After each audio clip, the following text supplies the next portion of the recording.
Pedro Carreiro, tem o Governo outra alternativa que não estas medidas, perante os números e a descoberta dos buracos sucessivos que têm sido revelados? Havia outra alternativa ou estas são as medidas que tinham que ser tomadas? Boa noite. Estas medidas já não são austeridade, isto já é brutalidade.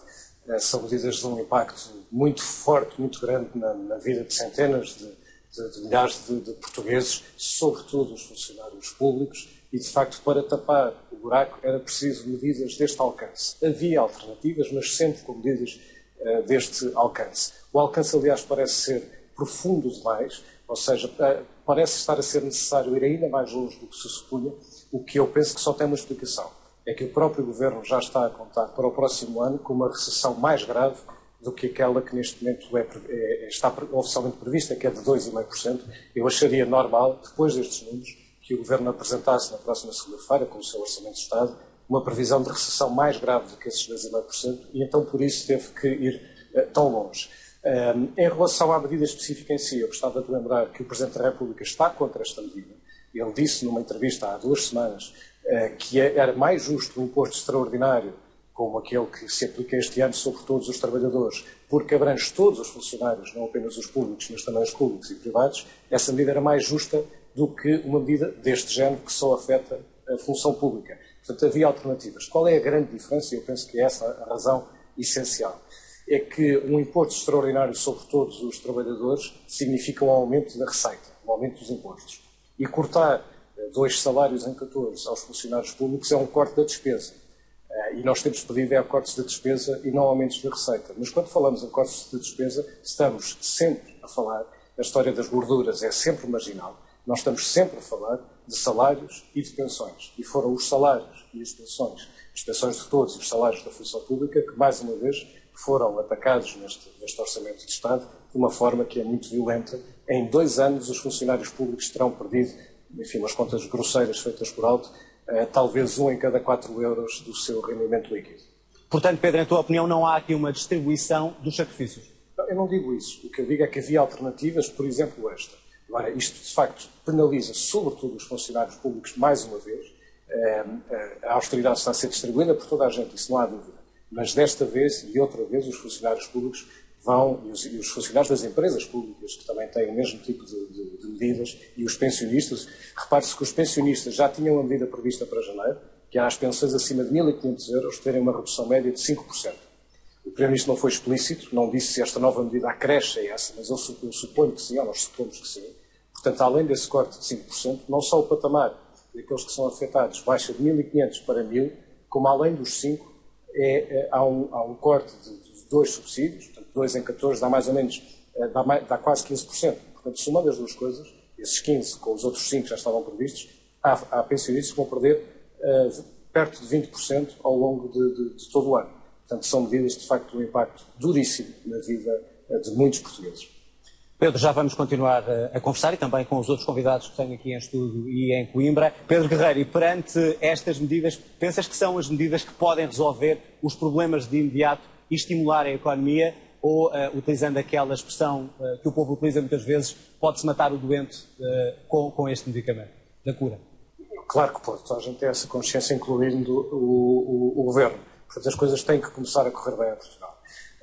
Nós temos a questão financeira e a questão económica. Portanto, a questão financeira é se pagamos as nossas dívidas e se continuam a emprestar-nos dinheiro. E o Primeiro-Ministro hoje pôs a questão muito claramente nesse ponto, quando disse que é isto ou pressões para sairmos do euro, é isto ou deixarmos de ter dinheiro para pagar salários, para importar matérias-primas, etc.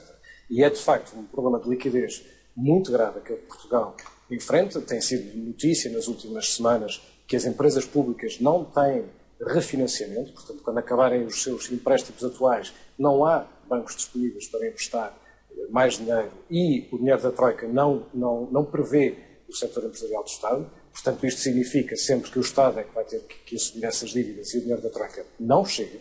Portanto, isso é a questão financeira.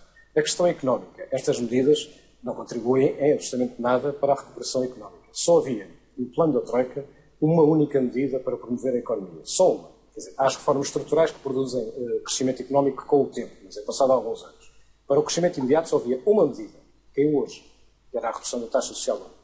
Em vez disso, aquilo que o Governo propôs foi o aumento do horário de trabalho a meia hora e a redução dos feriados. Isto não aumenta a produtividade, aumenta a produção. Portanto, nós continuamos a produzir. Portanto, achas que é uma medida, uma alternativa errada, em tua opinião? Não, já não é uma alternativa. Vai-nos pôr a trabalhar mais tempo. Nas empresas de serviços isso não é muito substancial. Nas empresas fabris isso é muito importante, porque é mais meia hora com as máquinas a trabalhar e a produzir, e sobretudo para aquelas fábricas que hoje há muitas fábricas que estão a exportar e que estão no limite da capacidade, vão poder vender mais, e o custo unitário de trabalho cai um bocadinho, porque o salário mantém-se para mais produto, para mais produção, e portanto os chamados custos unitários de trabalho caem um bocadinho. Agora, não é nenhuma medida que resolva nada. Agora, é uma pequena ajuda.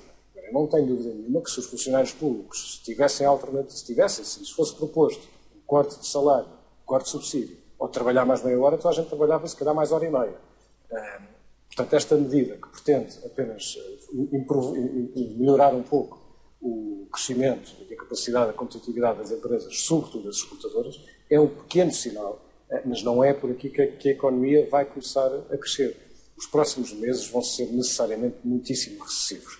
A economia vai passar por uma paragem muito mais forte, provavelmente, do que aquilo que passou até aqui, e Portugal tem que começar, ao longo deste tempo, que é um tempo de destruição, não é um tempo de construção, é um tempo de destruição da economia. Para quê? Para pagar dívidas e para continuar a ter acesso a dinheiro, para que depois, passado alguns meses, sendo um bom aluno, ou seja, cumprindo as metas do déficit, então possa recuperar a confiança e a credibilidade que nos permita voltar a ter acesso a dinheiro e a termos de novo capacidade para investir e, portanto, crescer.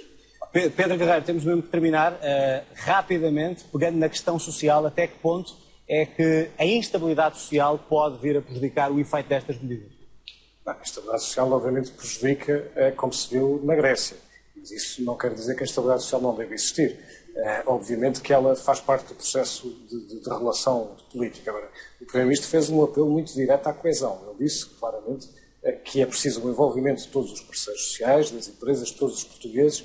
No fundo, ele pediu essa adesão, essa compreensão, essa coesão a todos os portugueses. Porque se houver um cenário de ruptura, enfim, nós não somos um povo, não temos essa tradição, pelo menos recente, de violência como na Grécia, mas se não houver condições de adesão social, apesar da contestação, como não houve na Grécia, não houve mesmo, então é impossível executar qualquer plano, como tem sido na Grécia, que enfrenta para já um acumular de austeridade, mesmo assim muito pior do que Portugal, e que está num cenário de ruptura iminente que é muito mais grave do que aquela que Portugal neste momento enfrenta. Portanto, é preciso perceber que a Grécia está muito pior do que Portugal. A contestação social, que naturalmente vai crescer, tem vários níveis. Mas acreditas que podemos chegar ao nível que vimos na Grécia?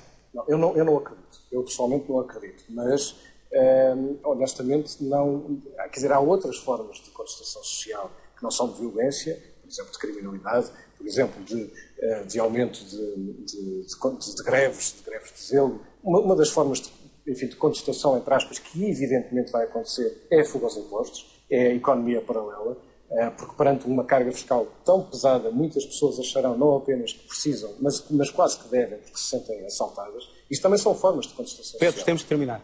Muito bem. Muito obrigado.